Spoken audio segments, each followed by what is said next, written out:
Donc, bienvenue dans ce webinaire Let's Screen Expert. Donc, je vous le salue tous, vous qui venez de tous les endroits de la planète, comme je l'ai dit, du Canada, de la France, de la Guyane et d'autres pays francophones. Donc, je me présente.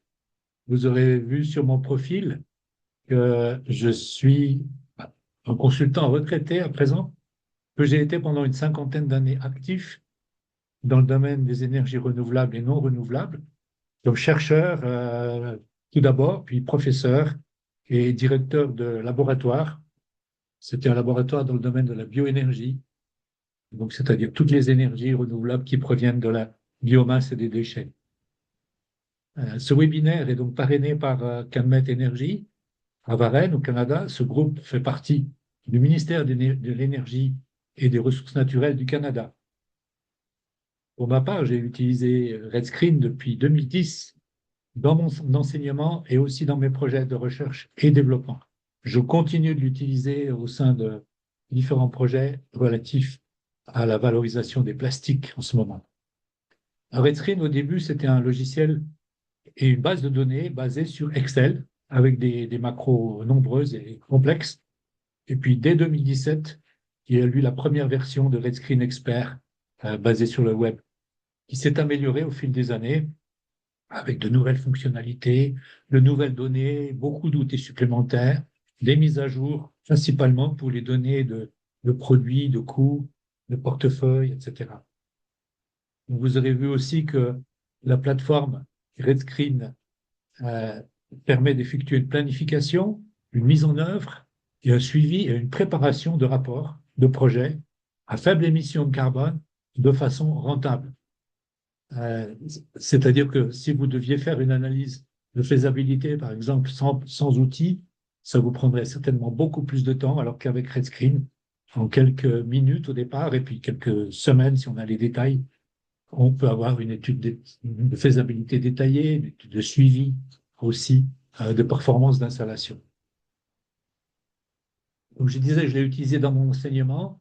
Plus récemment, c'était même en Chine. Et comme le logiciel est disponible en plusieurs langues, j'avais groupé les étudiants par paire, un étudiant ou une étudiante travaillant en français, en anglais, et l'autre en chinois, ce qui était très, très intéressant pour eux. Alors, je vais vous donner un aperçu de la dernière version du logiciel et vous montrer comment vous pouvez profiter de cette plateforme, mais auparavant, quelques mots sur le programme. Donc, je vais partager mon écran.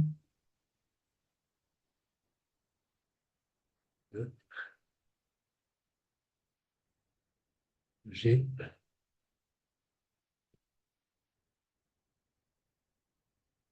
vous devriez voir maintenant quelques instants. C'est pas ça que je voulais voir. Voilà. C'est donc quelques slides de présentation avec tout d'abord le programme que vous avez déjà vu, là, qui a été annoncé. Donc, je passerai quelques 25 minutes pour présenter globalement les différents modules. Puis, nous aurons des démonstrations interactives avec des cas pratiques qui sont tirés de mon expérience, si quelques cas qu'on trouve dans RedScreen même, pour ensuite quelques minutes sur le Virtual Energy Analyzer, c'est-à-dire l'analyseur d'énergie virtuel. Et puis, dernière partie, ben, je vous donnerai la parole pour des questions et aussi des réponses, bien sûr. Voilà. Si vous avez, pendant ce séminaire, des questions, n'hésitez pas à lever la main.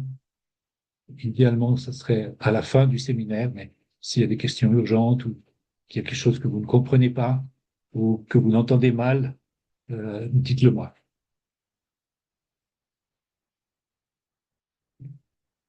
Dans l'invitation, je vous demandais de remplir vos différentes compétences.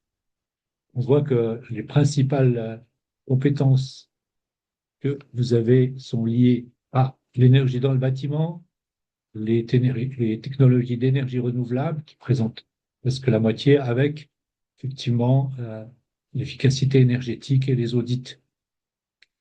Le reste, bien sûr, c'est la gestion énergétique du bâtiment, mais ça va ensemble. Euh, Quelque peu sur architecture et urbanisme. Alors, je vais passer maintenant à Redscreen Expert en prenant. J'ai ouvert plusieurs instances de Redscreen. Donc, si vous donnez une formation, c'est utile parfois pour gagner du temps d'en ouvrir plusieurs, pour pas avoir à chaque fois à réouvrir le logiciel sur un autre cas. La première instance, qui sera aussi le premier exemple que je donnerai par la suite. Lorsque vous ouvrez Redscreen, vous trouvez ici un cercle avec les trois analyses principales qu'on peut faire. L'analyse de comparaison, benchmark, hein, euh, en bleu ici, puis l'analyse de faisabilité, qui comprend une partie liée à la technique, une partie liée aux finances et aux risques, donc c'est cette deuxième partie-là en dessous, et puis l'analyse de performance que l'on fait lorsque le projet est terminé et que nous avons des données de fonctionnement des installations, des bâtiments. Donc, ce cercle intérieur aussi montre les flèches, les onglets qui vont être actifs ou les fonctionnalités les feuilles de calcul qui vont être actives, que l'on retrouve en haut, tout en haut ici. Lieu, installation, énergie, vous voyez, coûts, émissions, finances, risques, rapport. Donc, chaque feuille de calcul vous donne accès à différents modèles, aux bases de données et aux autres fonctionnalités, comme le modèle énergétique, les données climatiques et davantage même. Quand on parle de lieu, c'est principalement pour ce qui concerne les données climatiques. L'affichage en cercle est utilisé pour que l'énergie soit gérée comme processus continu avec une surveillance et une amélioration continue pendant la durée de vie de l'installation. Il y a aussi un bouton pour accéder à l'analyseur d'énergie virtuelle, un outil qui vous permet d'accéder à la base de données d'archétypes. C'est un très bon moyen de lancer n'importe quelle analyse, mais j'y reviendrai plus tard. Les boutons du côté droit ici montrent les différents types d'installations pour lesquelles vous pouvez préparer une analyse. D'abord, les centrales électriques. Alors, on présente une image avec des éoliennes, les installations de production de chaleur, d'électricité, de froid. La production d'électricité et le stockage hors réseau. Donc, tout ça, on va dire que c'est lié à l'électricité. Une barre les sépare ici pour les biens immobiliers, avec beaucoup de différents types qui ont été ajoutés d'ailleurs depuis les dernières versions. Donc, les biens industriels et agricoles, commerciaux, institutionnels, donc les bâtiments institutionnels, résidentiels, mais même militaires. Et puis, il peut y avoir des mesures individuelles, c'est-à-dire sans traiter l'ensemble de l'installation, une partie de l'installation seulement, comme l'éclairage, la ventilation, les pompes, les moteurs, etc. Puis, vous avez en dessous même donc, toute la partie transport qui a été ajoutée dans les dernières versions, flotte de véhicules, qui est également très intéressante si vous avez ce genre de choses à traiter. Puis, au final, sans aucun modèle prédéfini, défini par l'utilisateur. Là, vous pouvez rentrer toutes les données dont vous avez besoin. Bien sûr, il n'y a pas tout le détail que vous pouvez avoir de chaque modèle.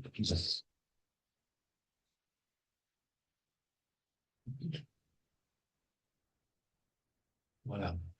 Donc, commençons maintenant par une analyse de comparaison. Bon, je prendrai l'analyse d'énergie virtuelle par la suite. L'analyse de comparaison ou benchmark. Quand je clique ici, vous voyez que je clique à droite sur comparaison, ça affiche lieu et installation. Là, dans ce cas-là, je n'ai besoin que des données climatiques et du type d'installation. Si je clique comparaison, je vais trouver ici, par défaut, je vais trouver que je me trouve à 4 mètres énergie, hein, à Montréal en tout cas, c'est pas exactement 4 mètres, mais c'est un des bureaux, avec le lieu par défaut.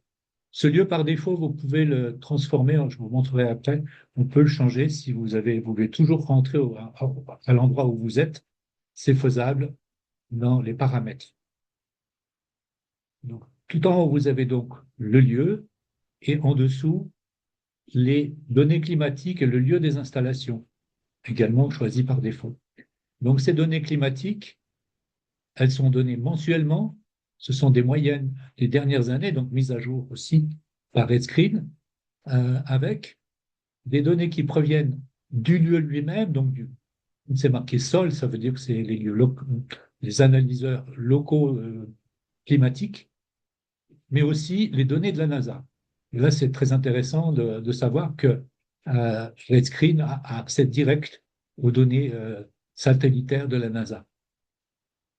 Pour ce qui est, vous voyez, des précipitations, de la pression atmosphérique, de la température du sol, notamment.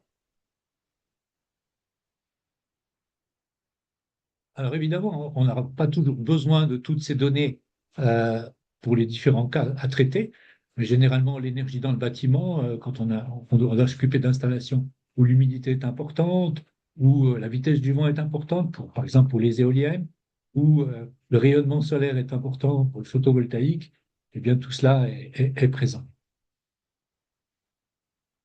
Quand on dit comparaison, ça veut dire que quand je vais passer sur installation, je vais avoir par défaut une installation photovoltaïque que je vais pouvoir changer. Mais vous voyez que si j'ai une taille d'installation, je peux la choisir ici. J'ai des couleurs jaunes ici, ça veut dire que je peux rentrer mes données. Mettons que je mette 100 kilowatts pour mon installation. Ça va pas, ici, ça ne va pas changer grand-chose, mais ça va me donner en tout cas, euh, pour ce qui est des systèmes de photovoltaïque sans système de suivi et avec système de suivi, une valeur par comparaison qui est fixée ici à 10 centimes de dollars canadiens. Alors vous allez me dire, mais moi je ne travaille pas avec des dollars canadiens et puis j'aimerais bien pouvoir travailler dans ma devise. Dans ce cas, il faut aller sous Fichier, Paramètres, ici, tout à gauche, Paramètres. Et puis quand j'ouvre la fonction Paramètres ici, je vais m'assurer que vous voyez bien cet écran. Oui, c'est juste. Je le vois en même temps sur mon téléphone, comme ça je m'assurer que vous voyez bien ce que je vois aussi, ce que je mets à l'écran. Donc vous voyez que par défaut, bon, j'ai choisi la langue française, mais vous avez peut-être en anglais, vous, donc vous pouvez peut-être changer en français. Et puis la devise, c'est les dollars, mais des dollars canadiens. Il faut faire attention que ce pas des dollars américains. Et à droite, courant, ben, je vais pouvoir choisir que je vais choisir de mettre, au lieu de dollars, je vais choisir euro, par exemple. Et j'ai d'autres paramètres à changer pour ce qui est de l'Europe. On ne travaille pas, quand on utilise des gaz ou des combustibles en PCS, en pouvoir calorifique supérieur, mais généralement en pouvoir calorifique inférieur. Je ne sais pas, je pense qu'au Canada, on est aussi en PCS, année civile. Et puis là, euro, je dois pouvoir donner le taux de change. Donc je sais que c'est 1,62 euros, dollars canadiens pour 1 euro. Ensuite, vous avez d'autres éléments qui sont donnés ici dans les paramètres qu'on peut garder par défaut, qui n'ont pas pour l'instant un grand impact. Par contre, ce qui est important de voir, c'est où vous enregistrez vos données par défaut en général. Là, dans mon cas, c'est dans OneDrive. Pour ce qui est des fichiers, des templates, c'est-à-dire des modèles et des portefeuilles. Et aussi l'enregistrement toutes les 5 minutes. Donc, je reviens maintenant à mon lieu, à mon installation. Et je vois que ici, j'ai effectivement des valeurs en euros par kilowattheure. Alors, généralement, l'énergie électrique en Europe est plus proche de 0,2 que de 0,1. Pour l'instant, c'est seulement du benchmarking, ça ne va pas avoir un impact direct sur mes calculs.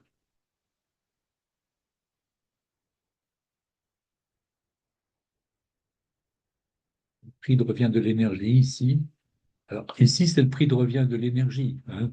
Il faut bien se rendre compte que ça serait le prix de l'énergie électrique exportée qui tient compte du prix de revient de l'énergie, mais aussi de, de l'utilisation du réseau électrique, qui est généralement multiplié par deux. Maintenant, si je prends une autre installation, une centrale électrique, c'est-à-dire que je, je peux aussi prendre, dans les centrales électriques, je peux prendre une énergie éolienne, et là, j'aurai également les valeurs de différents types d'énergie. Ce sera toujours la même feuille.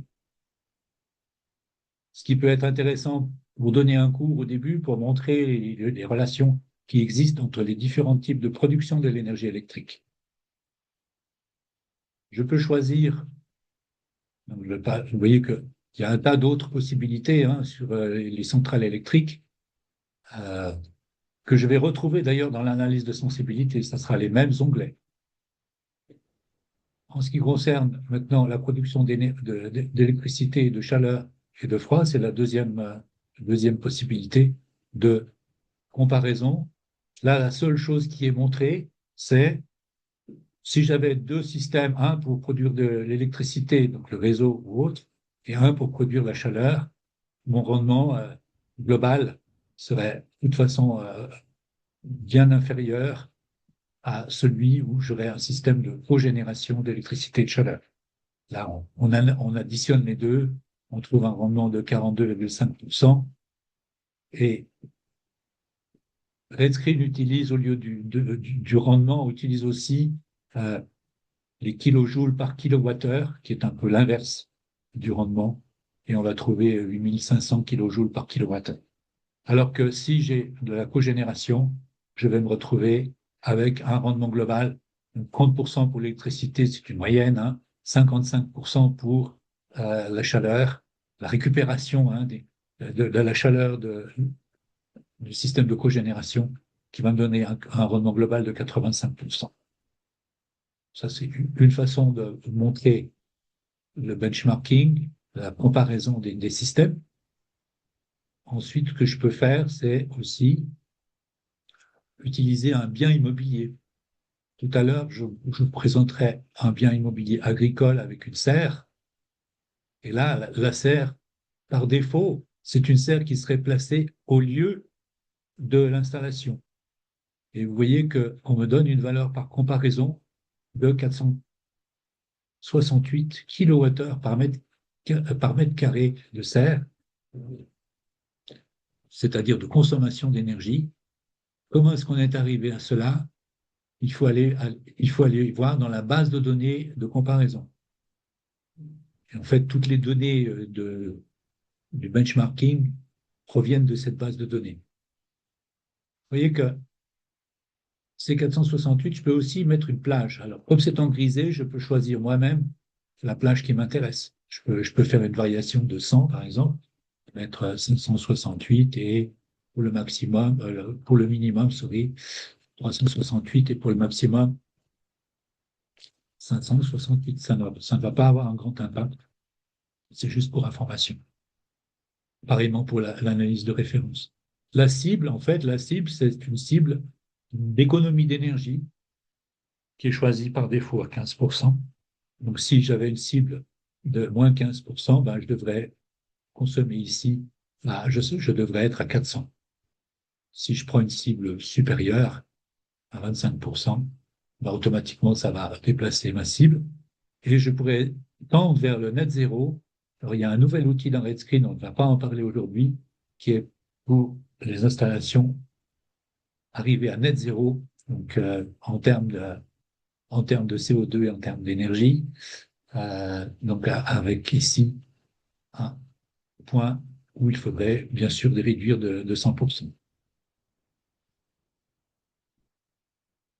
Alors, je vous ai parlé de cette base de données. Si je vais dans la base de données de comparaison, vous voyez que j'ai le pays, j'ai le type d'installation ici, mais je dois pouvoir choisir par défaut, il est commercial institutionnel, mais je peux choisir autre chose. Donc, il faudrait que j'ai autre chose que le centre de données. Voilà. Donc, si je mets tous, et bon, je peux ouvrir cette base de données complètement, mais pour cela, il faudrait que je ferme cette fenêtre, ce que je ne vais pas faire ici. Mais c'est pour vous montrer qu'on peut choisir euh, les données relatives à l'installation. OK. Si je réinitialise, par défaut, il met au tout début. Maintenant, OK, je ferme ici cette base de données. Je vais vous montrer maintenant comment changer le lieu.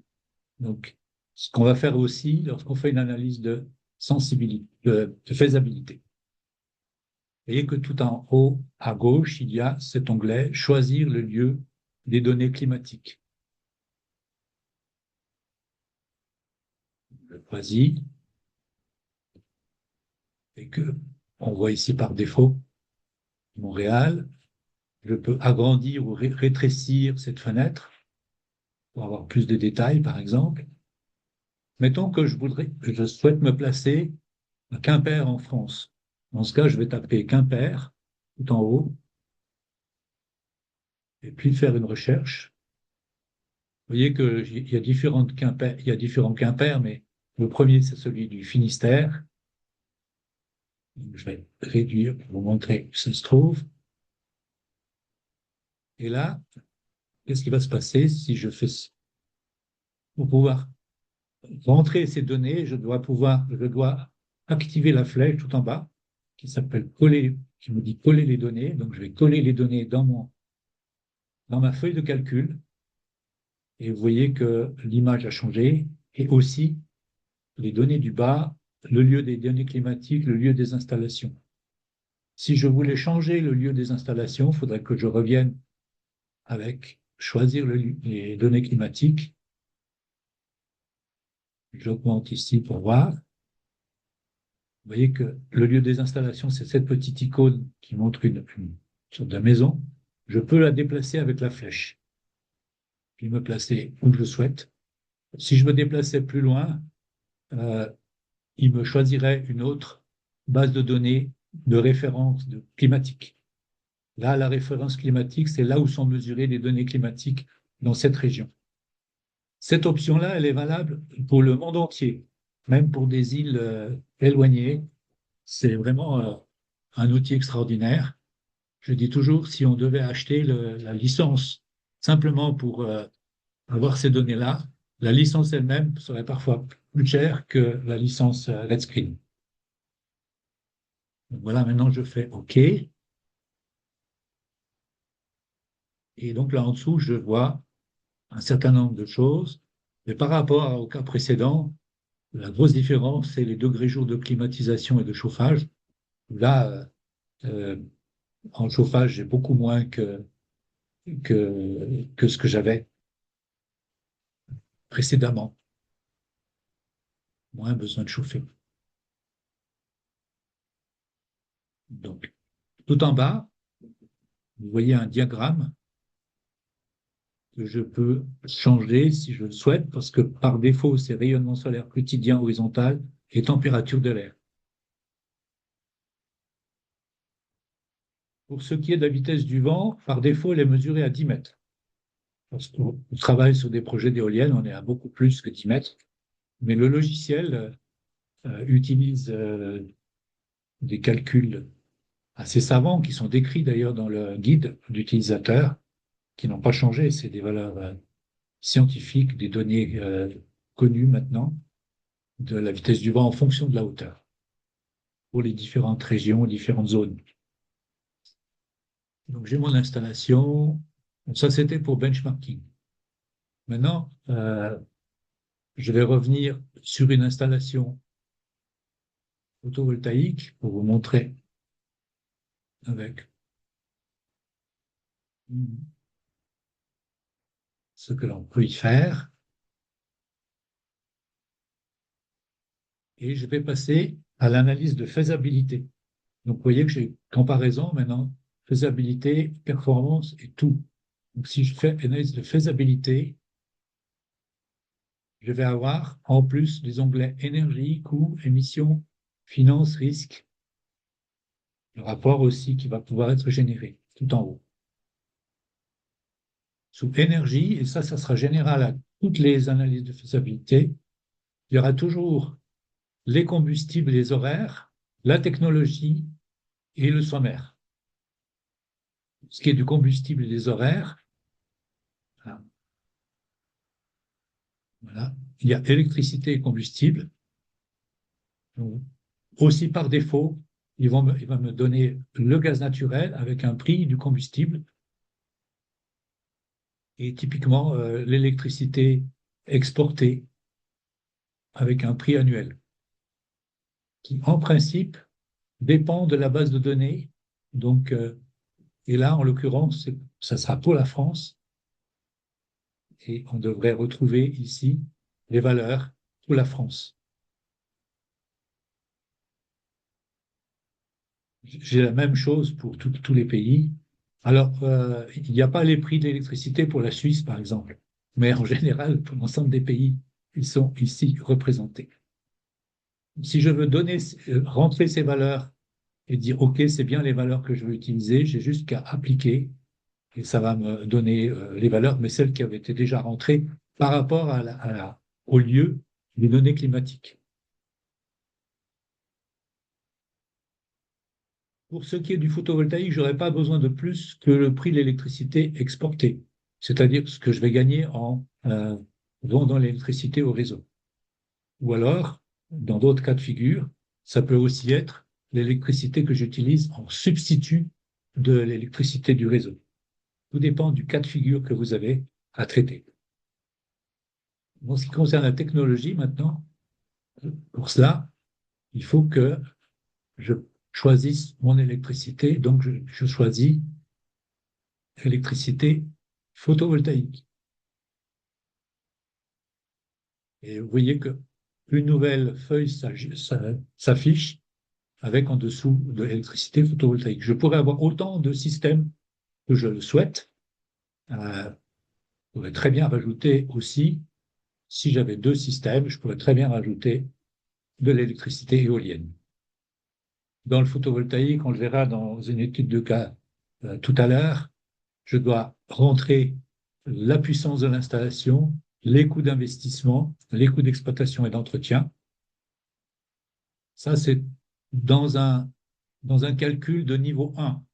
Le niveau 1, c'est le niveau basique où vous avez très peu d'informations sur les types de récepteurs photovoltaïques, de capteurs photovoltaïques que vous avez utilisés, ou d'éoliennes ou autres. Avec le niveau 2, on peut être plus précis. Et si je clique niveau 2, là, effectivement, je peux choisir dans une base de données le type de module photovoltaïque que je vais utiliser. Par exemple, ici, si je vais sur cette base de données, quand j'ai cette petite icône, ça veut dire qu'il y a une base de données de produits qui est très puissant dans RedScreen, je trouve. Et je peux aller choisir un type de fabricant et de module.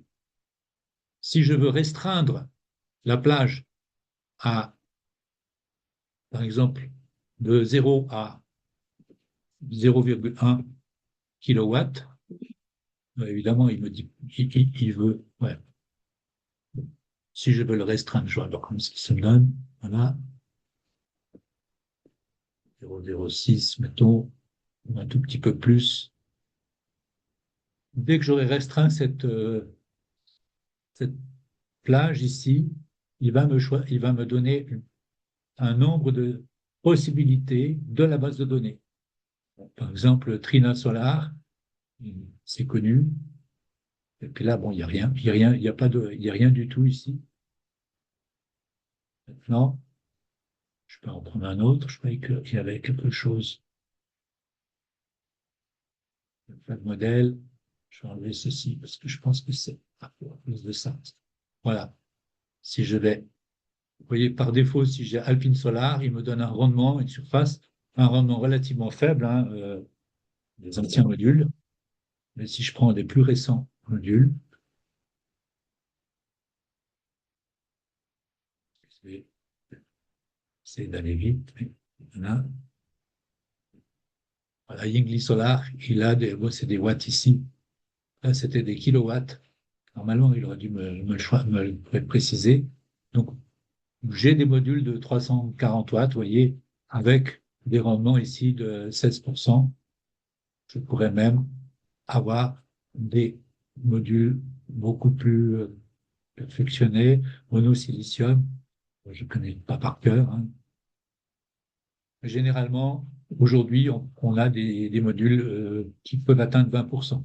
Je peux aussi rentrer moi-même la valeur du module.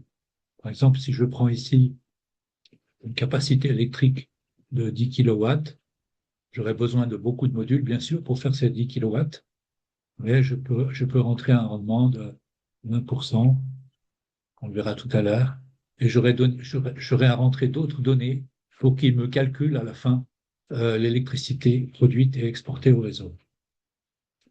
Vous voyez qu'il il va faire un calcul complet en fonction de l'ensoleillement de chaque mois. Ça, c'est vrai pour toutes les énergies renouvelables qui dépendent du climat, où on peut faire une analyse de niveau 1 qui est assez basique, où on doit rentrer le facteur d'utilisation, c'est-à-dire la quantité d'énergie que le système va pouvoir produire en moyenne sur l'année, en pourcent de sa puissance nominale. En général, il est ça dépend du système, peut-être autour des 20% pour le photovoltaïque. Donc ça, c'est pour ce qui est de l'étude de faisabilité. Dans l'onglet suivant, je vais devoir donner les coûts. Et en fait, ce sera les coûts que j'aurai définis préalablement. Là, je vais essayer d'aller assez vite. Je vais, par exemple, rentrer un module de 100 kilowatts à 20% et un coût d'investissement. Là, le coût d'investissement, je ne le connais pas au départ.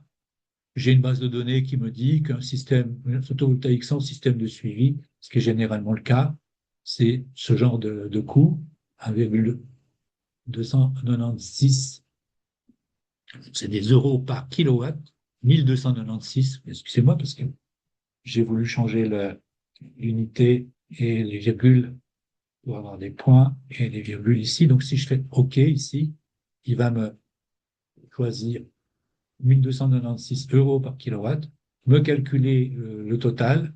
Pareil pour les coûts d'exploitation et d'entretien. Je peux dire, voilà, je suis d'accord avec 13,58 cette fois. Et voilà, donc ça va me donner les euros par kilowatt et le total, le revenu de l'électricité exportée, calculé à 18 000 euros.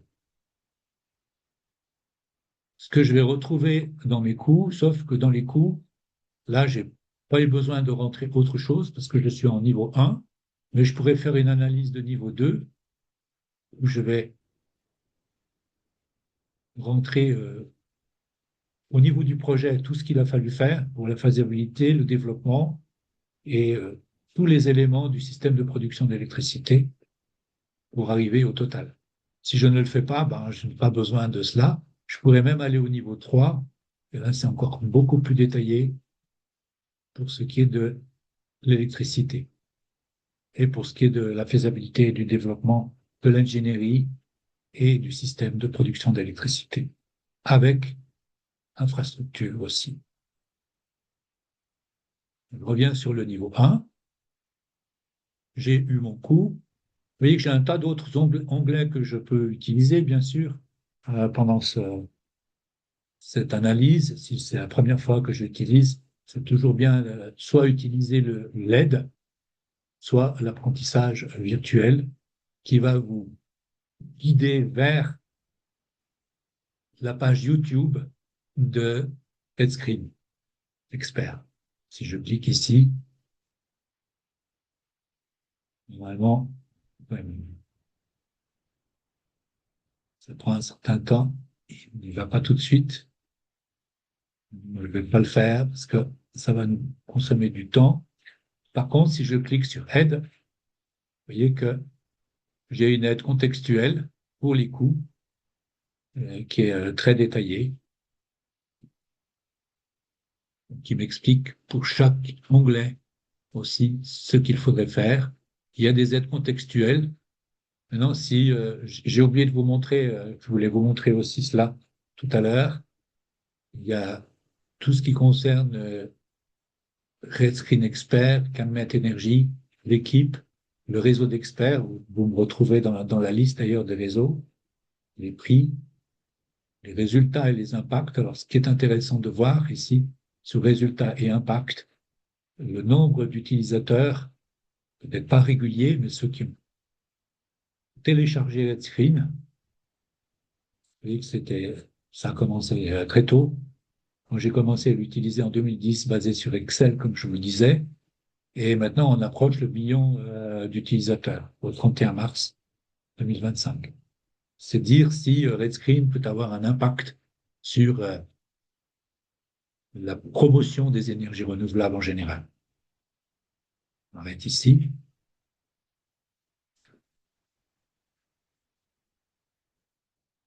Voilà. Ce qu'il faut savoir aussi, c'est que chaque menu ici, par exemple, coût d'investissement, si j'ai une question posée, un icône de question, je peux cliquer dessus et automatiquement, il me dit ce que je devrais faire pour utiliser cette fonctionnalité.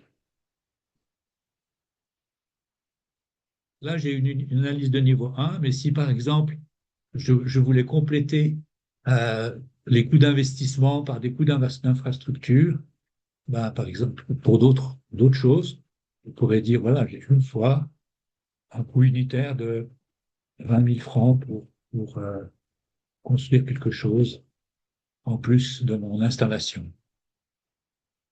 Je peux aussi avoir des frais annuels ou des économies annuelles. Donc, en l'occurrence, ça pourrait être des crédits. Dans les coûts, je pourrais aussi avoir des crédits, hein, si j'ai des crédits pour une subvention pour cette installation. Lorsque j'ai rempli cette feuille de calcul, je vais aller sur la feuille de calcul émission et il va me dire la comparaison en termes des effets de serre, les facteurs d'émission d'effets de serre pour la France ici, qui sont donnés assez faibles, hein, puisque en France, on a beaucoup de nucléaire et d'hydraulique aussi. Donc là, pour tous les types de combustibles qui produisent de l'électricité, ce qui est relativement peu en France quand même, mon cas de référence me dirait que j'aurais presque 14 tonnes d'émissions de CO2 équivalent, calculées en CO2 équivalent. Hein.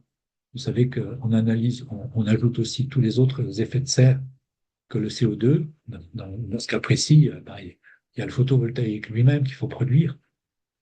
Et puis dans le cas photovoltaïque, le cas proposé, qui est relativement faible, qui est donné à zéro, ce qui est un peu faux puisqu'il faudrait aussi inclure la valeur de production des modules photovoltaïques. Je pourrais en fait l'inclure, hein, je pourrais l'inclure dans mes feuilles de calcul. Mais pour ce calcul-là de base, je vois que je peux économiser près de 14 tonnes de CO2, qui est équivalent à 2,5 automobiles et camions légers non utilisés. Mais je pourrais aussi me dire à quoi ça correspond en termes de litres d'essence. Ah, c'est près de 6 000 litres d'essence, pas négligeable, juste pour un système relativement petit, hein, finalement. Maintenant, si je n'étais pas en France, mais en Allemagne, je pourrais le faire également et dire, là, je sais qu'en Allemagne, le facteur d'émission de CO2 est beaucoup plus élevé. Vous voyez, on a 0,04. Et là, on passe à 31 000 litres d'essence. Vous voyez, très rapidement, j'ai des réponses extrêmement rapides. Et vous voyez que aussi, si vous voulez aller en détail comment le calcul est fait, il y a un certain nombre de potentiels de réchauffement qui sont calculés. Et on peut aussi aller sous facteur d'émission, ici tout en haut, qui me dit dans cet outil d'où proviennent toutes ces données et comment elles sont calculées. Donc là, en l'occurrence, ici, c'est Canada, mais vous voyez qu'il y a différentes valeurs ici qui sont données. On pourrait choisir un autre pays. Apparemment, c'est un peu long ici à nouveau. Et j'arrête ici.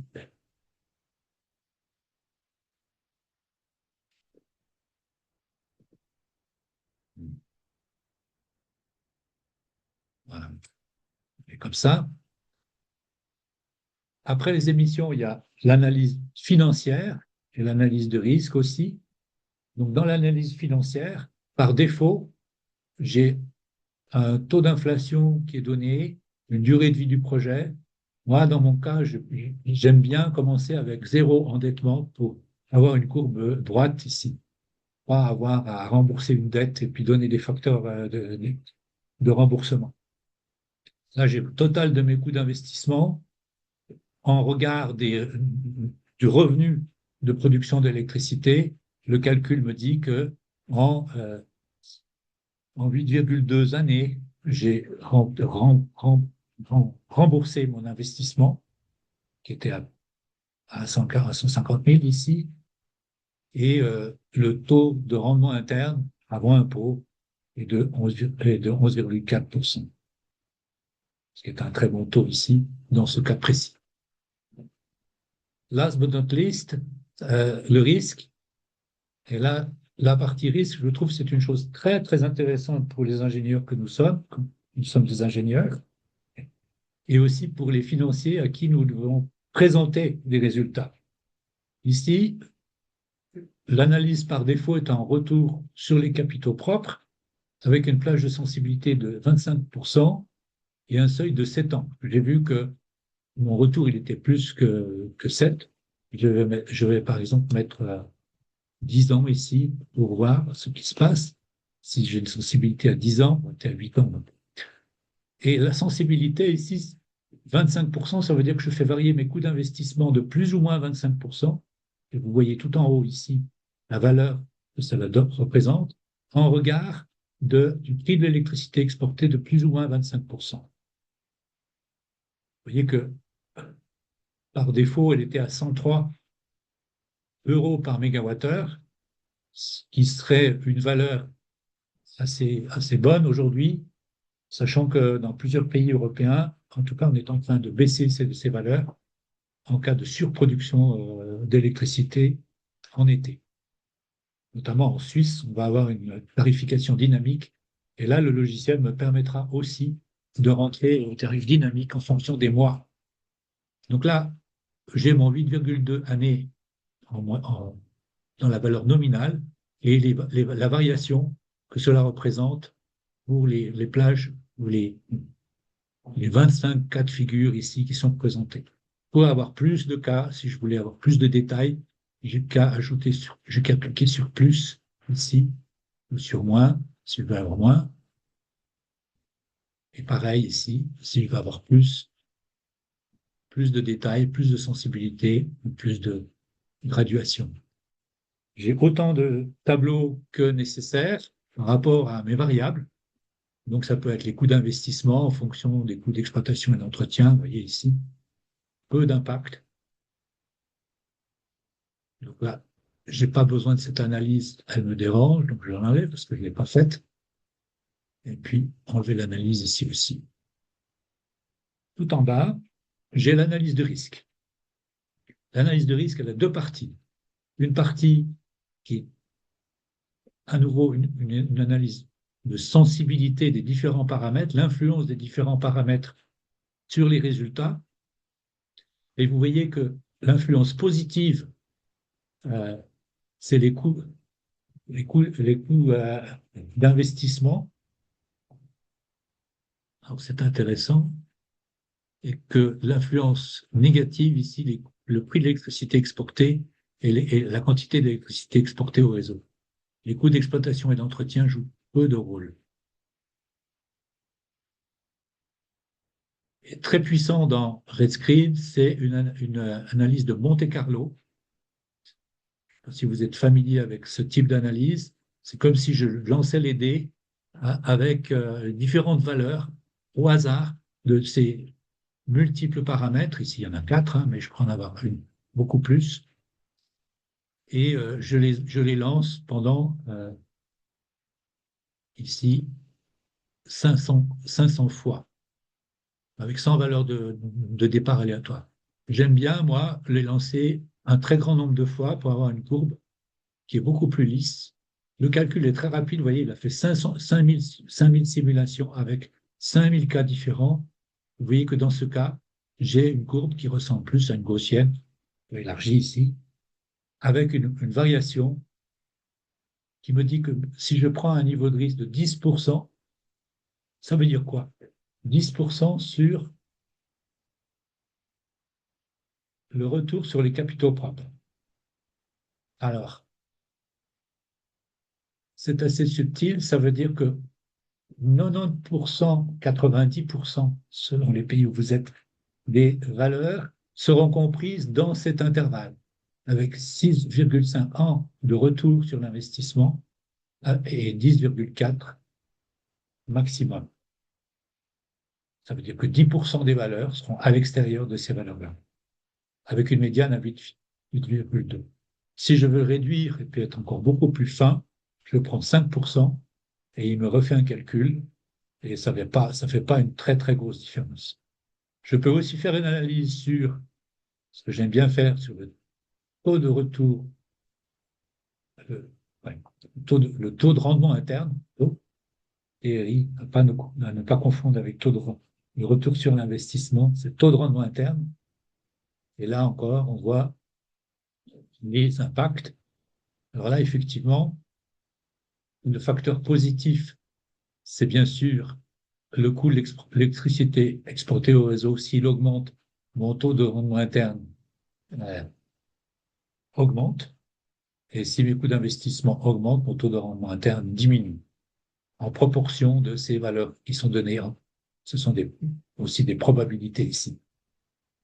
Et là, à nouveau, je vois que ma médiane, avec un niveau de risque de 5%, se trouve à, bon, toujours la médiane est la même, hein, mais la médiane était à 11,4% et que ça varie entre 7,4 et 16%. Donc là encore, ce projet serait très intéressant pour un investisseur ou pour moi-même si je voulais le réaliser. Donc ça, c'était pour montrer très rapidement la partie faisabilité. En dernier, je peux faire un rapport et je peux générer un rapport. Donc, ça prend un peu de temps. Créer un rapport. Voilà. Si je crée un rapport, vous voyez que par défaut, il me donne un rapport de faisabilité. J'aurais pu mettre des notes, si je veux un rapport plus circonstancieux, des notes de bas de page qui vont être reprises dans mon rapport. Et je clique, vous voyez que automatiquement, il va me donner un rapport complet avec tout ce que j'avais choisi comme viabilité financière, flux monétaire, risque, pour finir par, bien sûr, le type d'analyse que j'ai fait. Ce rapport, je peux l'imprimer, l'exporter, le modifier aussi. Bon, il y a également, pour personnaliser tout cela. Si je reviens sur fichier, j'étais en analyse de faisabilité. Si je voulais faire une analyse de performance, j'aurais dû aller sous performance. Je le verrai tout à l'heure avec l'analyseur d'énergie virtuelle. J'aimerais passer maintenant sur, sur quelques cas à démontrer. On revient ici. C'est rapidement parce que j'ai passé plus de temps que prévu sur cette partie. Je vais vous montrer un cas ici. Décidément, désolé. Le changement de système d'une chauffage d'une maison, c'est relativement simple. C'est en fait un cas que j'ai traité qui est chez moi, en l'occurrence, pour une surface de bâtiment de 316 mètres carrés, où nous consommions 5500 litres de mazout par an, avec installation au premier lieu d'une pompe à chaleur RO de 14 kW, puis ensuite le module photovoltaïque de 6,8 kW, et puis pour finir avec une batterie de stockage de 10 kWh. Je vais vous montrer cette simulation.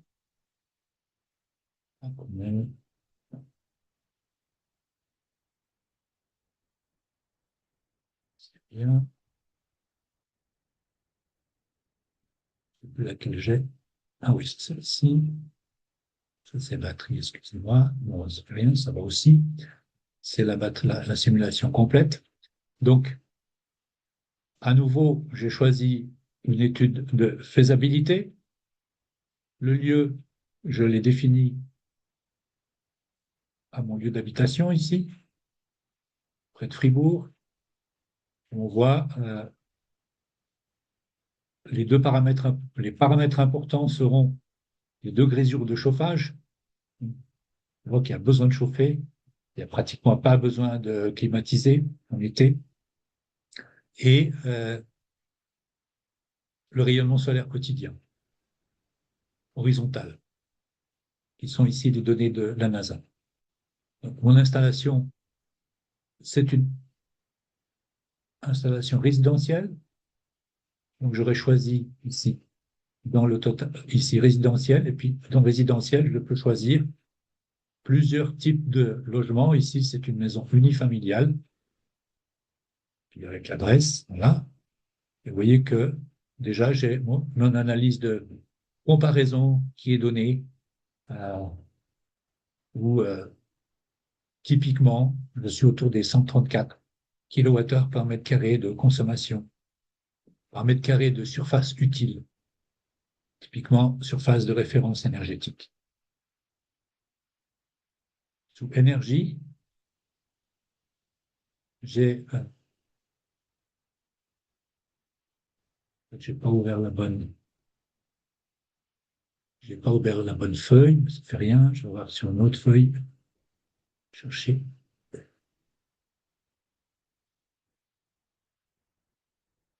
Est-ce que c'était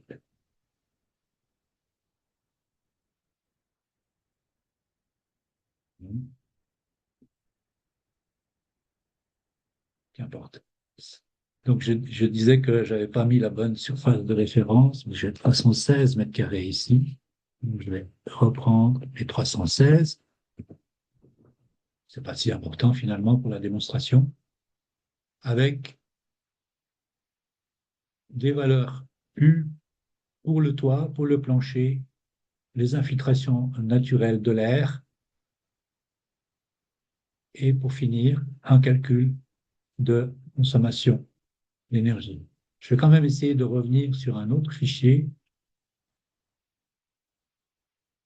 qui est, je croyais que je l'avais ouvert, celui-ci. Donc, en espérant que ça va vite. Je pense que ça va assez vite. Oui, c'est le même cas, sauf que c'est beaucoup plus facile. Je vais vous le montrer au niveau de l'énergie. Donc l'installation est la même chose. Tout ce qui est de l'énergie, voilà. Je commence par électricité et combustible, ce qui est la première définition à donner. Donc le mazout et l'électricité. Le mazout au prix où je l'achète, en francs suisses par litre. Vous remarquez que j'ai des francs suisses, même comme j'ai changé de. C'est plus la même feuille Redscreen. J'ai réouvert une autre instance Redscreen. Les paramètres ont changé. Ce pas les paramètres que j'avais tout à l'heure. Ce sont les paramètres ici en francs suisses. Et j'aurais pu entrer les horaires ici au niveau du taux d'occupation quotidien, ce que j'ai fait ici en mettant au lieu de 24 heures par jour, 16 heures par jour. Ça, c'est en fait, bon, l'idée, il a la température de jour et puis la température de nuit. C'était juste pour utiliser cette fonctionnalité du logiciel. Mais quand même, 365 jours de chauffage. La deuxième chose que je dois rentrer, c'est l'équipement. Vous voyez qu'en haut, ici, il y a étape 1, combustible et horaire, étape 2, équipement, étape 3, utilisation finale, et étape 4, optimisation, étape 5, sommaire. Donc, d'abord, il faut préciser l'équipement et il faudra aussi obligatoirement préciser l'utilisation. Il est important que l'électricité ou l'énergie produite en général soit utilisée. On ne peut pas simplement dire je produis du fioul. Ce qui serait le cas, par exemple, dans mon cas où j'avais des projets de pyrolyse, produit du fioul, mais il faut que je dise que je vais utiliser ce fioul d'une manière ou d'une autre. Sinon, il n'y aura pas de calcul effectué. Donc là, la chaleur, pour ce qui est de l'équipement, je peux choisir une chaudière, un chauffage, je peux choisir ici une chaudière à fluide thermique, un chauffe-eau, enfin il y a plusieurs, ou un système à biomasse même. Hein. Là, j'ai choisi chaudière et j'ai mon cas de référence et mon cas proposé. Dans ce cas-là, pour les bâtiments, il y aura toujours un cas de référence et un cas proposé. Le cas de référence, c'est du mazout. Le cas proposé, c'est une pompe à chaleur avec de l'électricité et au prix de l'électricité en moyenne.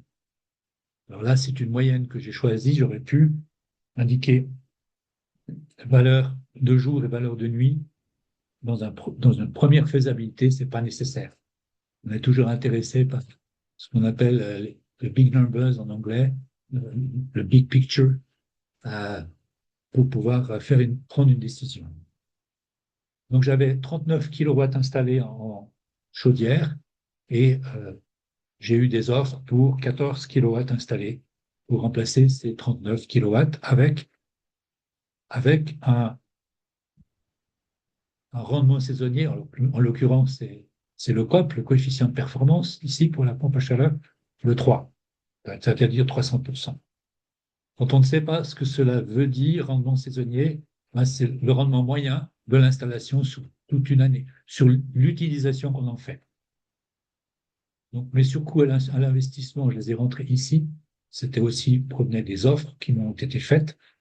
Là, ça tenait compte également du coût d'infrastructure, pas seulement la pompe à chaleur, mais aussi les infrastructures à mettre en œuvre. Si je voulais, à nouveau, là, je vois que j'ai des rendements saisonniers qui sont donnés pour différents types d'installations, que je pourrais aussi cliquer ici, et ça me dit, voilà, euh, je pourrais aller chercher en fait les charges de chauffage, les charges de chaleur, les différents. Je pourrais rentrer ces données-là, ce qui n'est pas ici le nécessaire, puisque je l'ai donné par défaut, enfin je l'ai entré manuellement à 300%. De même pour la base de données de coûts pour des pompes à chaleur. Vous voyez que air ou sol, différents coûts ici, minimum, maximum. Alors, en principe, c'est indiqué coût typique incluant l'installation. Sachant que, dans mon cas, les coûts d'installation en Suisse sont relativement élevés parce que les salaires sont très élevés. Je ne pense pas que je suis rentré dans les valeurs qui sont données ici. OK.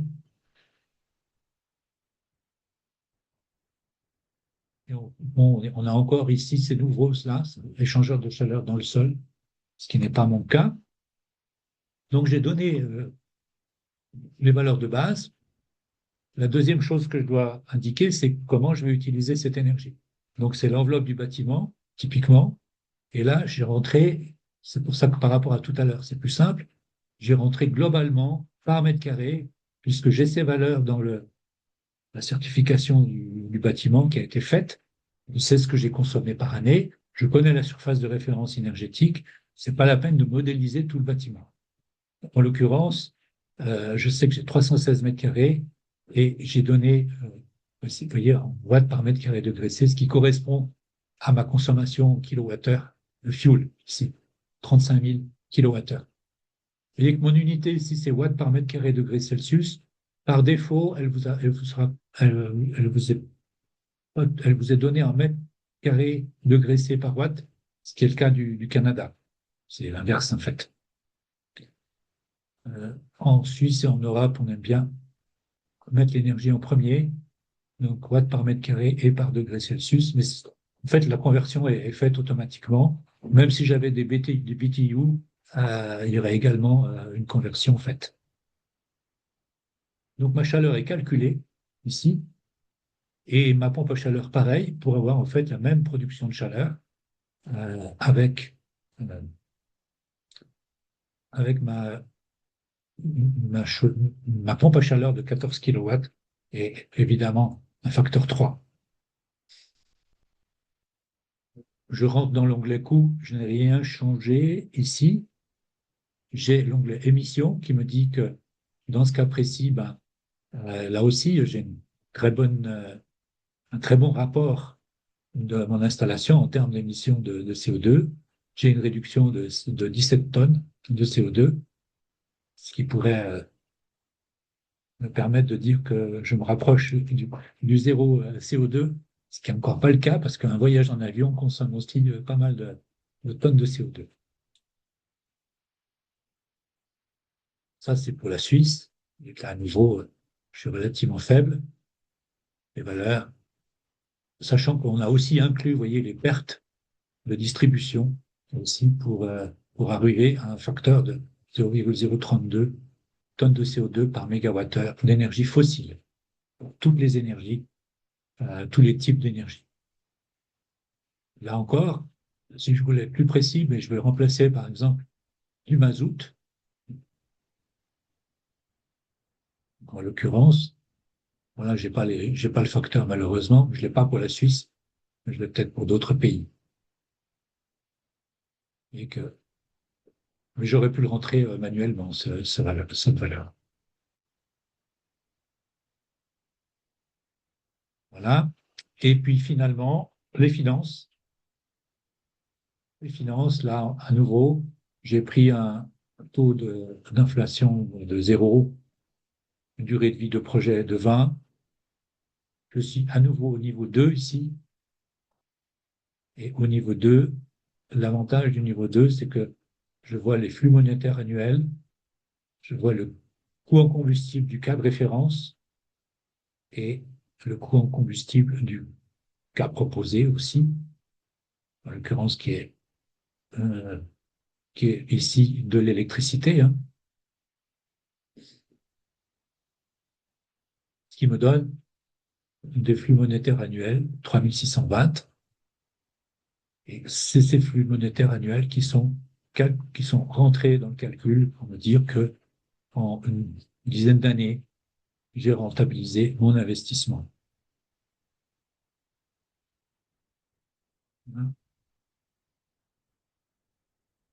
Retour simple et retour sur les capitaux propres. Pourquoi il y a une différence? C'est à cause du taux d'indexation des combustibles ici, que j'ai indiqué. Le risque que je prends en faisant ce projet, là, effectivement, je n'ai pas rentré. Je vais enlever cette analyse, plus analyse ici pour être sûr. Mettre une autre.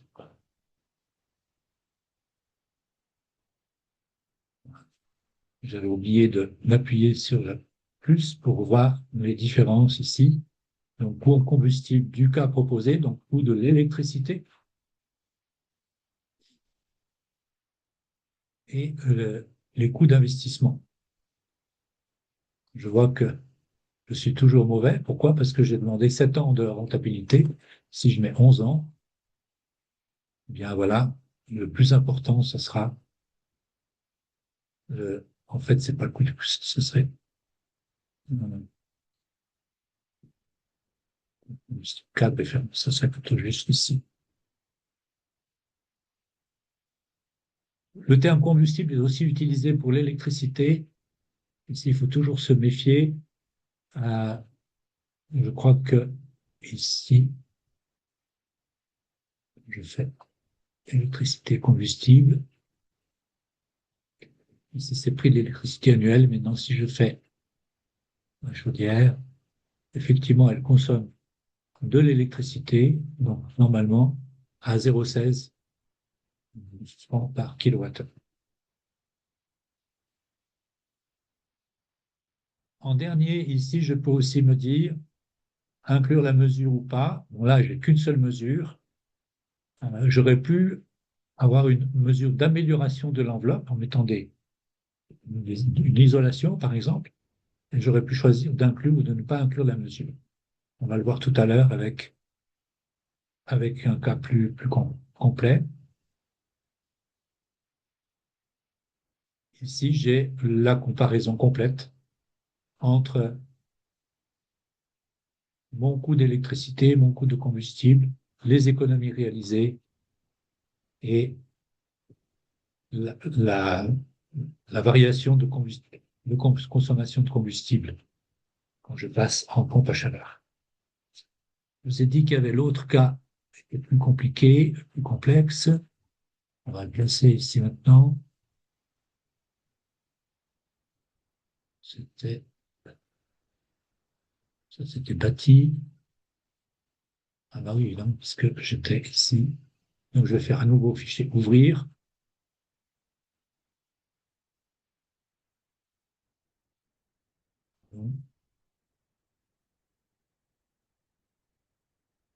Pas besoin de sauvegarder les données, en l'occurrence ici. Voilà, j'ai le même cas, mais ici avec une pompe à chaleur. Vous allez la voir ici. Je vais directement à énergie avec une pompe à chaleur. Et également du photovoltaïque et du stockage d'électricité.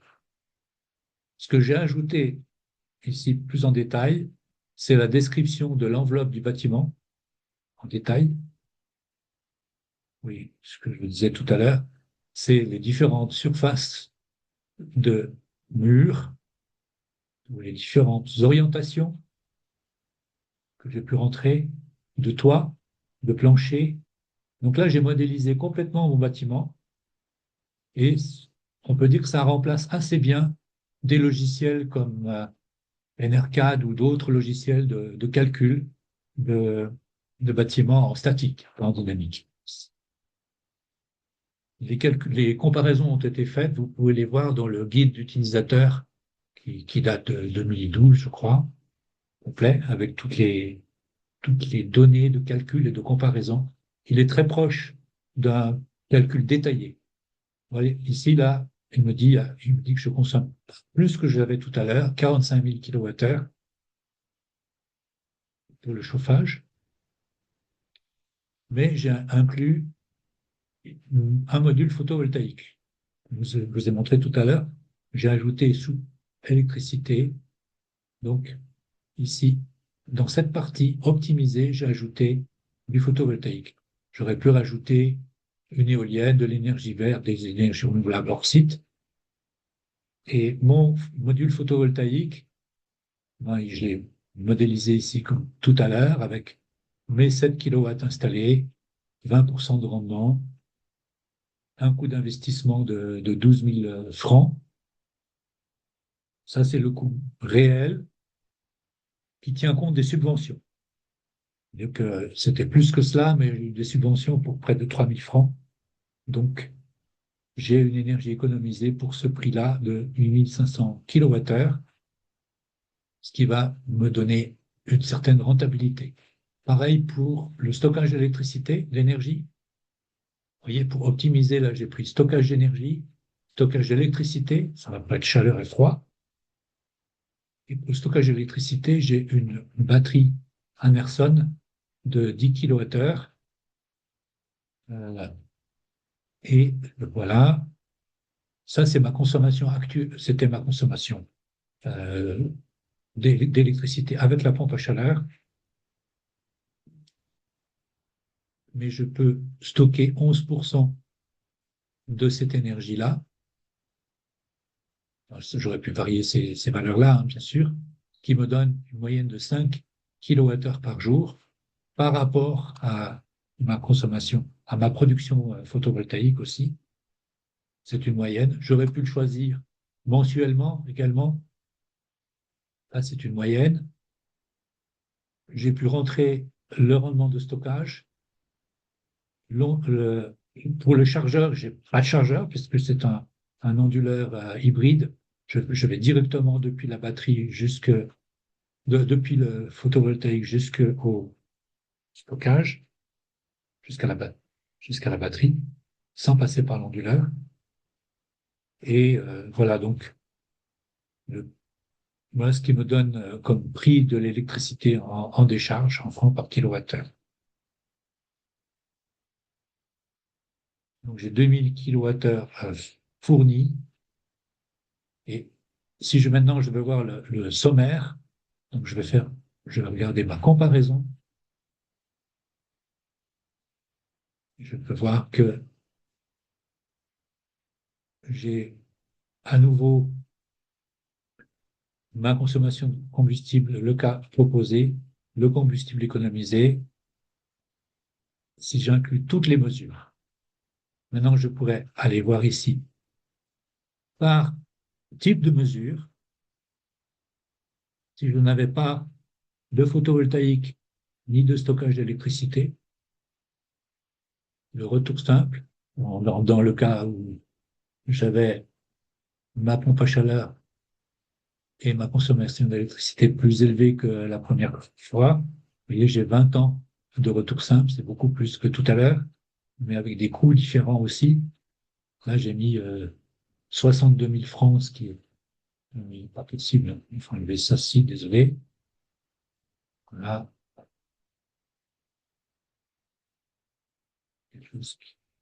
on voit que là, on se rend compte que ça ne joue pas du tout parce que j'ai rentré des valeurs et ça, on voit tout de suite si on a ce type de résultat, c'est qu'il y a quelque chose qui n'a pas joué sur les, les coûts d'investissement et sur les retours, hein. Je ne vais pas aller plus loin que cela parce que le temps passe. Je vais vous présenter maintenant un autre cas de figure.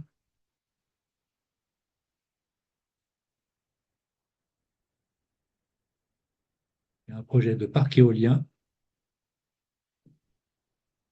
en Suisse romande qui est un cas réel, hein, qui est un cas qui aujourd'hui pose problème parce qu'il y a eu des oppositions. C'est sur la montagne de Butte ici, donc c'est dans la partie romande du canton, près de la France, dans les montagnes du Jura. Et là, le projet comprend 19 éoliennes avec une hauteur totale de 210 mètres, mais le rotor est compris entre 130 et 150 mètres. Ce qu'on fait ici, c'est que je vais aller sur voilà, celui-là. À nouveau, j'ai choisi, bon, le lieu des données climatiques, en fait, c'est la chaux de fonds. Vous voyez si j'étends ici la figure, on va voir où on est. On est tout près de Besançon et Pontarlier. Ah, on y va comme ça. Et ce qui sera important ici, c'est la vitesse du vent. C'est à 10 mètres, sachant qu'il y aura des effets de seuil avec la montagne qui ne sont pas 100% euh, calculés modélisés avec Redscreen. Il y a des paramètres, donc il faudra paramétrer mon éolienne. Donc mon installation, ici, si je vais l'onglet installation, J'ai rentré tout cela parc éolien de la montagne de Butte. Là, à nouveau, je suis à 0,1. Ça, c'est une valeur de benchmark. J'ai inclus l'image.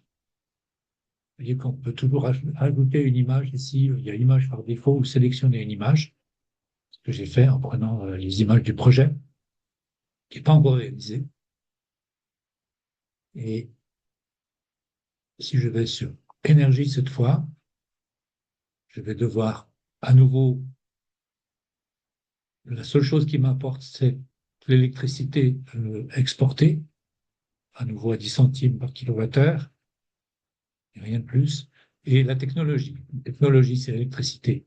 J'ai choisi éolienne avec un niveau 2 de calcul pour pouvoir calculer le facteur d'utilisation de mon éolienne.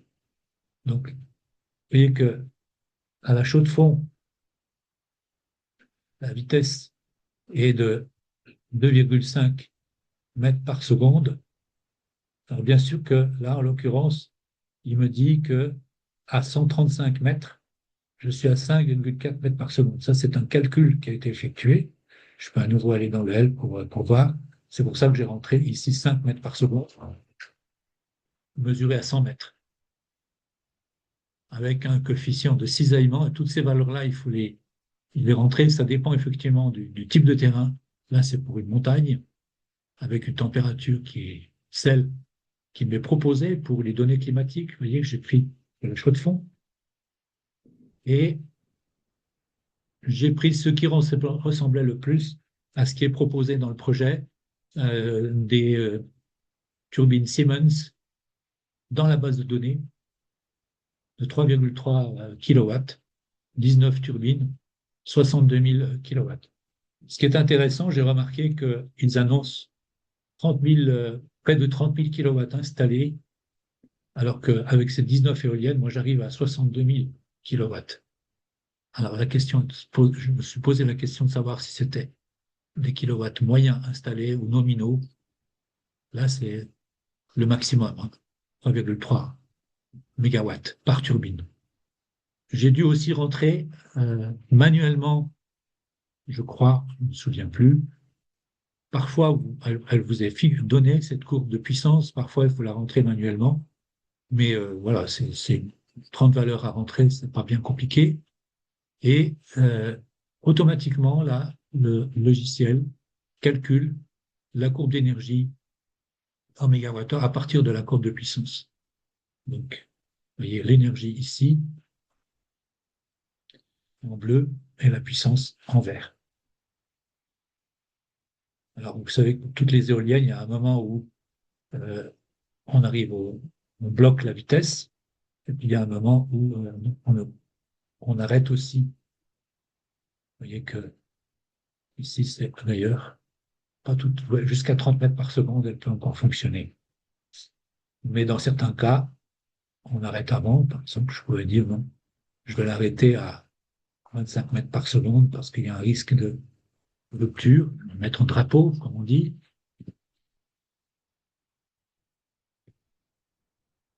Et tout de suite, ma courbe se met à jour.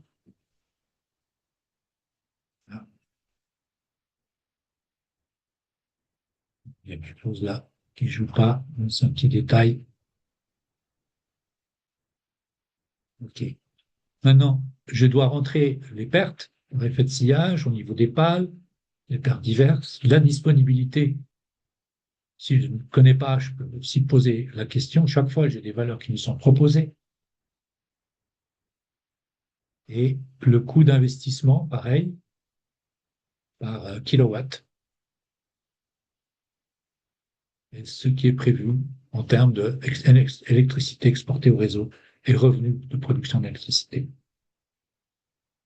Alors là, comme il s'agit du distributeur qui est l'investisseur, c'est le groupe E en l'occurrence, bah, c'est une énergie qu'ils vont pouvoir valoriser à ce prix de revient. Ce n'est pas encore le prix de vente. Donc, j'ai le coût qui m'est proposé ici. C'est à nouveau Je suis en, j'ai mis en niveau 2, mais j'aurais tout aussi bien le mettre en niveau 1. Je crois que c'est parce que j'ai voulu rentrer la main-d'œuvre ici, pièce à main-d'œuvre, certaines valeurs. Les émissions, même chose. Donc, on voit par rapport au cas de référence qui serait l'électricité du réseau, l'électricité éolienne, et au final, les finances, à nouveau au niveau 2, avec, avec 0% de, d'endettement. Hein. Oui, 0%, ce qui me dit, voilà, ce qui me donne un retour sur investissement au bout de 15 ans et un taux de rendement interne de 5%, relativement bas sur les capitaux propres. J'avais fait ce calcul pour voir effectivement si les oppositions étaient justifiées. Maintenant, on peut bien sûr tout raffiner ici à partir des valeurs plus précises du calcul. Un nouveau risque, hein, donc le risque présumé avec 10% de niveau de risque. Je vois que mon TRI est compris entre 3,3 et 6,5%. Je vais encore traiter un cas de figure. Je pensais en avoir traité plusieurs, plus que cela, mais manifestement, j'ai pris plus de temps pour montrer le logiciel. Donc,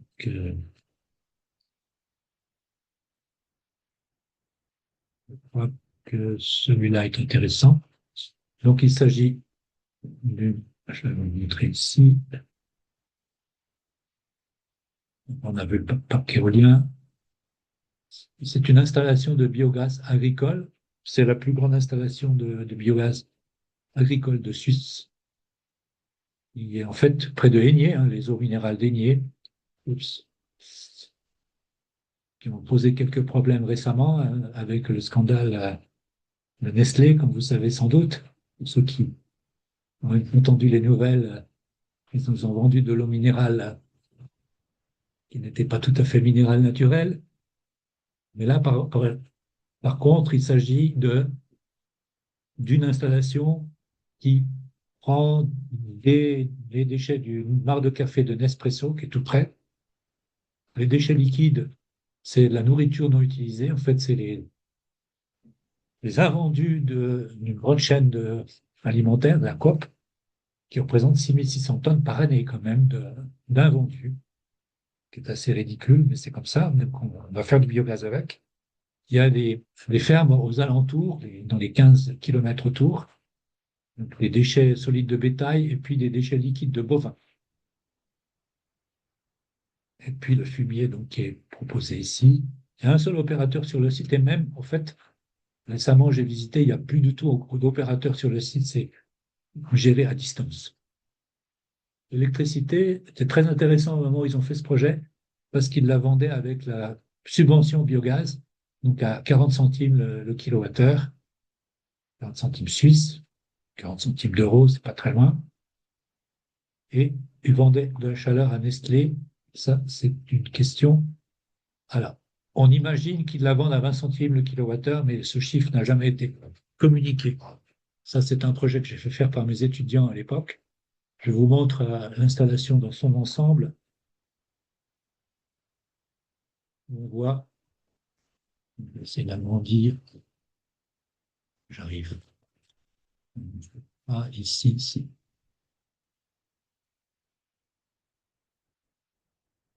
Ah, mais j'avais une autre figure, qu'importe. Bon, ça ne montre pas la taille.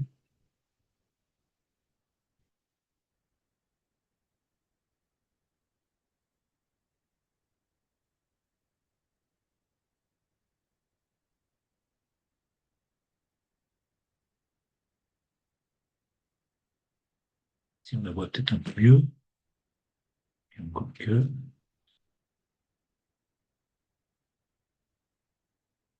c'est pas mieux. Désolé. En tout cas, ce qu'on voit ici, c'est qu'il y a ces différents affluents, le digestat qui est produit de 28 000 tonnes par année. Pour modéliser ce système, on a un outil dans Redscreen qui est l'outil biogaz. On revient dessus.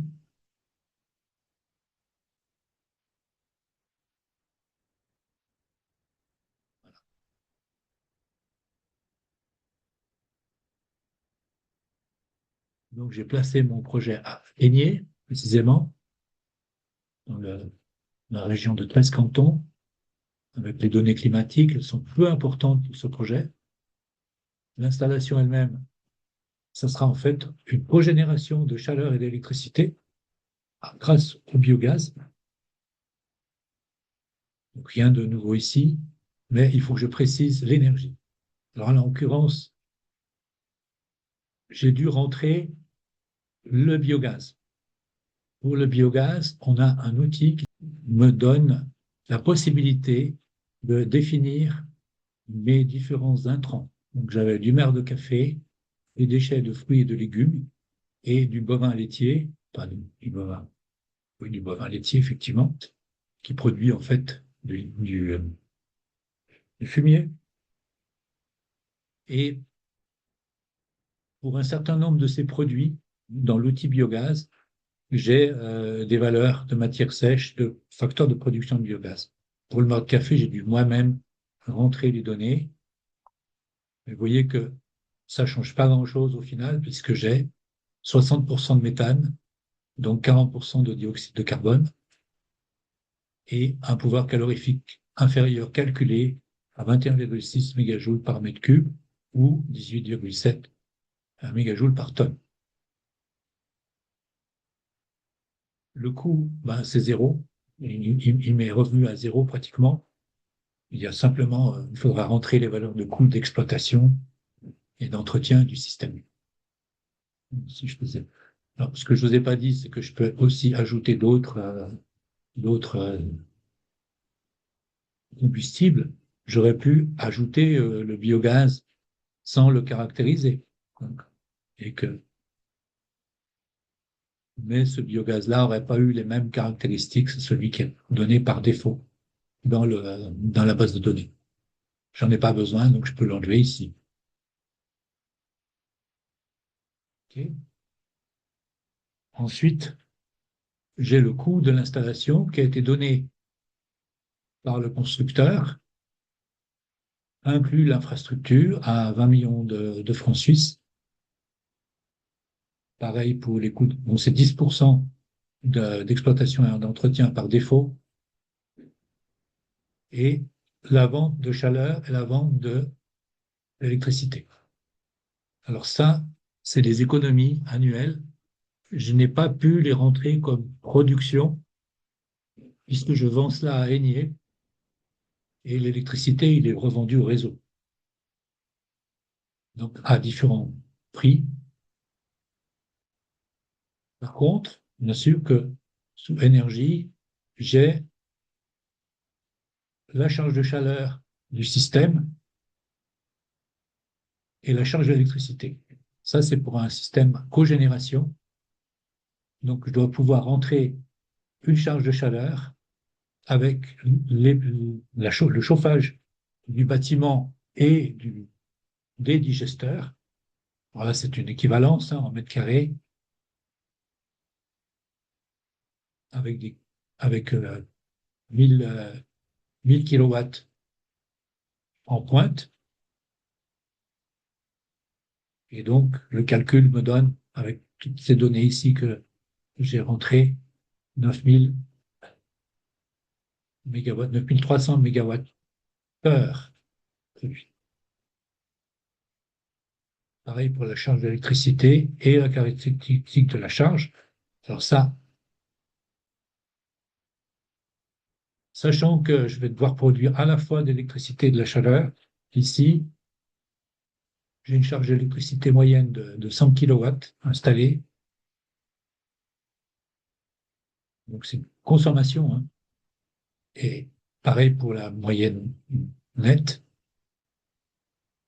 Et donc, la charge de chaleur moyenne qui en dépend est ainsi calculée. Je ne rentre pas dans le détail des modes de calcul. Par contre, je dois vous montrer l'équipement de production d'électricité que j'ai choisi comme étant un moteur à piston. Vous voyez qu'ici, si j'ai choisi équipement, je pouvais prendre autre chose qu'un moteur à piston. C'est ce qui est installé en fait sur le système avec deux moteurs de 400 kW à biogaz en fait. Donc j'ai mis 800 au total avec un minima de 20%. Vous voyez que si j'ai cette petite icône là, c'est qui me dit que la charge minimale est au-dessus de la charge électrique moyenne nette pendant 12 mois. Bien sûr, puisque j'ai une partie d'électricité qui va être vendue au réseau. Consommation spécifique, c'est l'équivalent du rendement en kilojoules par kilowattheure. Donc ça, c'est toujours donné en kilojoules par kilowattheure. C'est pas donné en pourcents, comme je vous disais. Au Canada, on met l'énergie en premier, ce qui correspond à un rendement de 30%. Si on veut garder ici consommation spécifique, il y a un tableau qui m'est donné pour les installations de cogénération. Euh, Excusez-moi, on va venir en arrière. Celui-là que je voulais voir. Ici, voilà. Ça, c'est voilà, celui-ci. Consommation spécifique. Si vous allez là, vous avez consommation spécifique pour les moteurs à piston. Voilà, il y a eu des petits changements pour des moteurs à piston pour un PCI inférieur et sur PCI inférieur à 6 mégawatts. Et en fait, on est ici au minimal, au minimum, c'est-à-dire ici 12 000, ça correspond à 30% de rendement, production d'électricité. Donc là, j'ai mis 10 000, mais en fait, on va mettre 12 000. Ah non, mais en fait, ici, c'est juste, parce que je ne suis pas au minimum. Je le laisse à 10 000. Le taux de récupération de chaleur, c'est pour produire la chaleur extraite du moteur. Et voilà, donc ce qui me permet de dire, voilà, je produis tant de kilowattheures pour la charge, j'ai la consommation de combustible qui est calculée, et puis j'ai l'électricité exportée au réseau. Ma stratégie d'exploitation est soit je peux asservir mon système à la charge de chaleur, c'est-à-dire que j'ai une priorité à la production de chaleur, soit à la charge électrique. Ici, en l'occurrence, le rendement sera plus élevé si je suis en charge de chaleur, 84% de rendement. Le coût, à nouveau ici rentré, avec les émissions, les finances, je vois que ce projet est très très intéressant, puisqu'il y avait ces 40 centimes par kilowattheure de rentabilité. Il y a aussi la subvention agricole pour la production de biogaz. Tout cela rendait le projet très intéressant. Ce qui ne serait plus le cas aujourd'hui en Suisse, puisqu'on a considérablement réduit les subventions pour ce qui est des énergies renouvelables et de la biomasse en particulier. Là, je crois que je vais m'arrêter ici parce que j'ai été plus loin que ce que je pensais faire. Il y a d'autres cas que je pourrais vous transmettre à la suite de ce webinaire, donc les fichiers .retix, sachant que vous aurez accès à la fin de ce webinaire, on vous enverra une clé d'accès pour avoir toutes les fonctionnalités que je vous ai montrées. Ce ne sont pas toutes ici présentes. Ce que je n'ai pas montré, c'est, malheureusement, j'aurais voulu le faire, c'est la gestion de portefeuille. Mais, donc là, en l'occurrence, vous avez un exemple que vous pouvez charger qui est la gestion de portefeuille pour un exemple de Calmet Énergie, avec toutes leurs installations. C'est extrêmement complet. En l'occurrence, un portefeuille de bâtiments, un portefeuille d'installation regroupe les différentes études, faisabilité comme performance. Et vous voyez qu'ici, on a la première qu'ils ont créée, c'est Calmet Énergie, c'est leur laboratoire, avec les différentes caractéristiques. Ce qui est extraordinaire ici, c'est ils peuvent choisir de suivre la performance de certaines de ces installations. Euh, elles ne sont pas toutes suivies, en l'occurrence, s'il y a tout. Si, elles sont toutes possibles, puisque quand vous avez tout, ça veut dire que vous avez aussi la performance. Donc là, on a même un analyseur d'énergie virtuelle que je ne vous ai pas montré, mais qui me permet de commencer rapidement n'importe quelle, n'importe quelle analyse, en fait, que ce soit une centrale électrique, que ce soit un système agricole, comme par exemple une serre. Et puis, voilà, donc on peut, ici, par exemple, par défaut, j'ai ceci. Vous voyez que j'ai tout un tas de possibilités ici.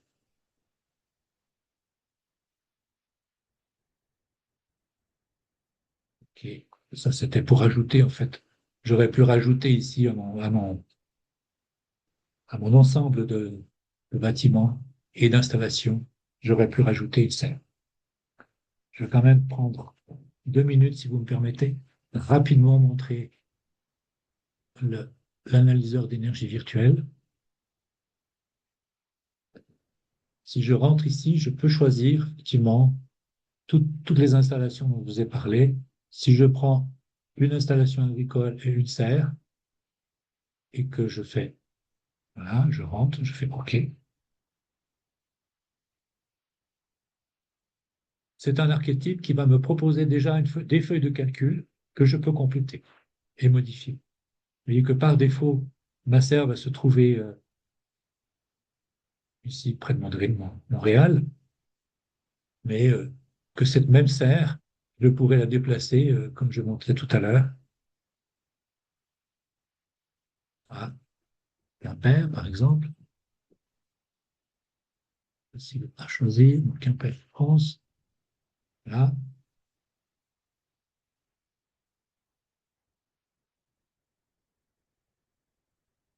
normalement, il aurait dû la prendre. Peut-être pas. Je ne vais peut-être pas valider. Quimper.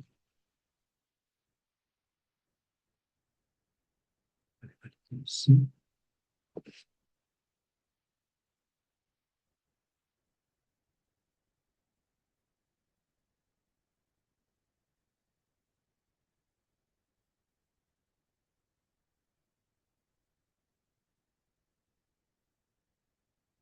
Mon logiciel commence, mon PC commence à être un peu fatigué.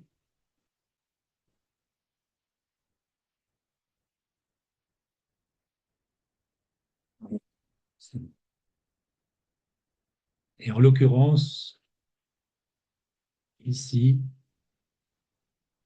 pour ma serre, vous voyez que on a déjà rempli tout un tas tout un tas d'éléments, d'archétypes que je peux modifier.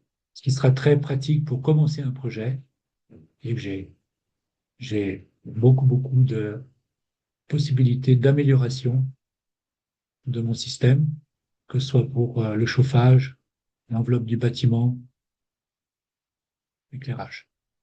Et pour cet archétype, on vous indique qu'est-ce qu'il est possible de faire pour améliorer cette serre.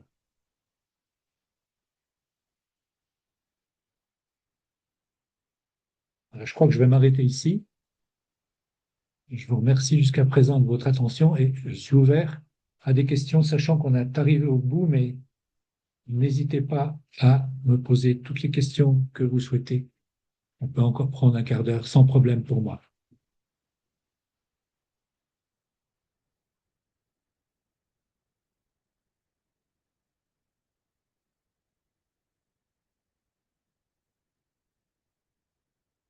Question, mesdames, messieurs?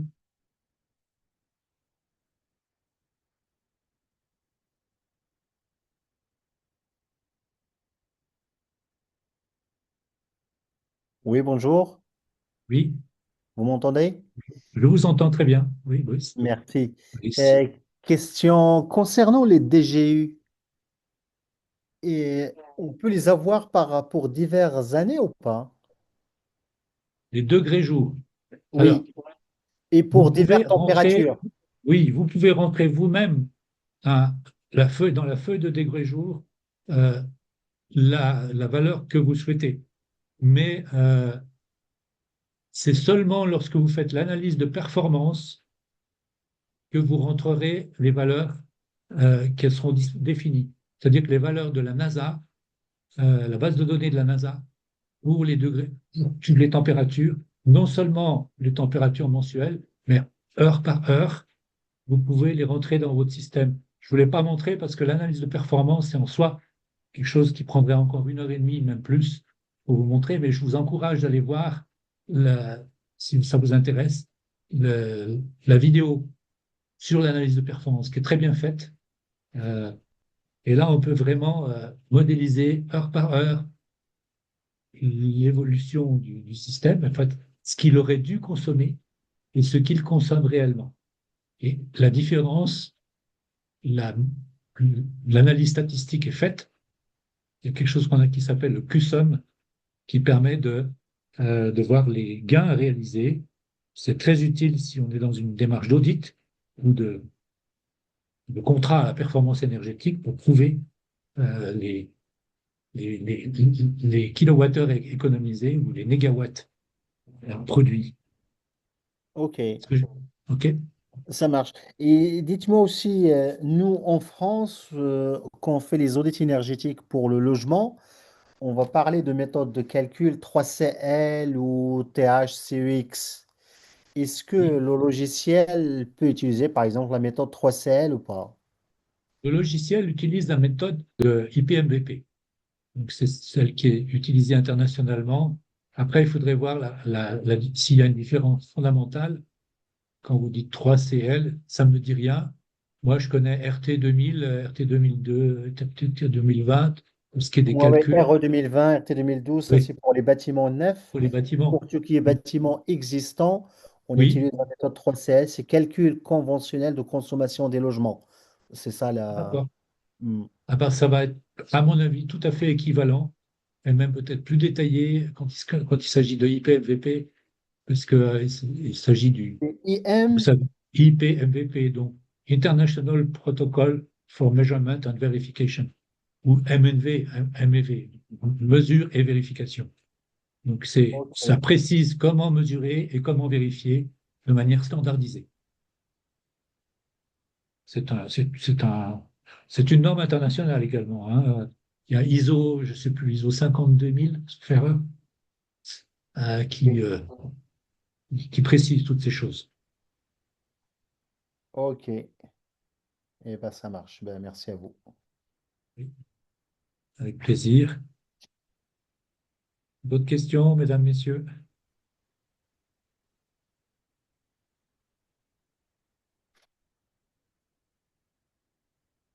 Bien.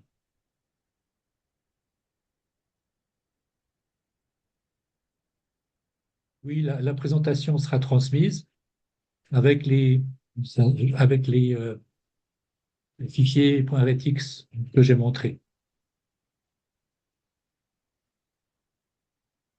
Et je vois que pas tout le monde qui s'était inscrit a participé. C'est déjà un bon groupe. Je vous remercie de votre attention. Je vous laisse sortir. Je vais rester en ligne au cas où l'un ou l'une d'entre vous souhaite me poser des questions. Et ben merci et bonne journée. Merci à tous.